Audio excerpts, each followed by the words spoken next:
ගෙදර දොරේ හොරතලට ඇති කරන පූසන් තමන්ම පිරිසිදු කරගන්න විදිය හරිම අපූර්වයි. එයා දවසේ ඇහැරලා ඉන්න වෙලාවෙන් කාලක් විතරම කරන්නේ එයාම පිරිසිදු කරගන්න එකයි. ඒ දේ හොඳින් කරන්න එයාගේ දිවේ තියෙන සුවිශේෂී සැකැස්ම එයාට උදව් වෙනවා. මේ ගැන හිතන්න. පූසාගේ දිවේ පිටිකා 290ක් තියෙනවා. පිටිකා කියලා කියන්නේ එයාගේ දිවේ පිහිටලා තියෙන පිටුපසට නෙරපු පුංචි කටු වගේ දෙයකට. ඒවා අපේ නියපොතු තරම්ම ශක්තිමත්. හැම පිටිකාවක් ඇතුල් පැත්තේ කට්ටක් තියෙන නිසා පූසෙක් එයාගේ දිව කට ඇතුළට ගත්තාම ඉක්මනින්ම දිවේ කෙල රැඳෙනවා. පූසෙක් එයාගේ ලොම් ලෙව කද්දි එයාගේ දිවේ තියෙන පිටිකා රෝමකූප අතරින් යන නිසා එයාගේ දිවේ තියෙන කෙල ටික හැමේ තැවරෙනවා.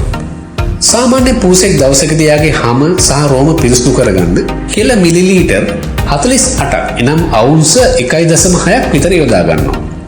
ඒ කෙලවල විස බීජ විනාශ කරන එන්සයිම තියෙනවා.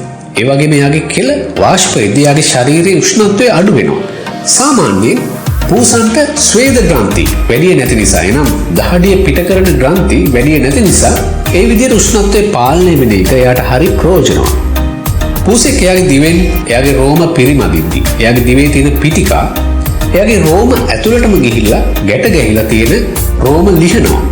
ඒ වගේම පූසෙක් එයාගේ දිවෙන් ඇඟ පිරිසිදු කරද්දී පිටිකාවල තුඩවල් ඇඟේ වැදිලා එයාගේ හැම උත්තේජනය වෙනවා. පරීක්ෂකයන් පූසාගේ දිවේ සැකස්ම අනුකරණය කරලා 50ක් නිර්මාණය කරලා තියෙනවා. තාම පරීක්ෂණ මට්ටමේ තියෙන මේ 50න් වැඩි ආයාසයක් දරන්නේ නැතුව කොණ්ඩේක තියෙන ගැට ලිහන්න පුළුවන්.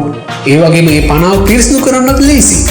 පරීක්ෂකයන් විශ්වාස කරනවා පූසාගේ දිවේ සැකස්ම අනුකරණය කරලා ලොම් හෝ කිඳි සහිත ඕනම මතු පිටක් පිරිසිදු කරන්න පුළුවන් නිෂ්පාදනවල අලුත් පිටුවක් පෙරලන්න යාලට පුළුවන් වෙයි කියලා.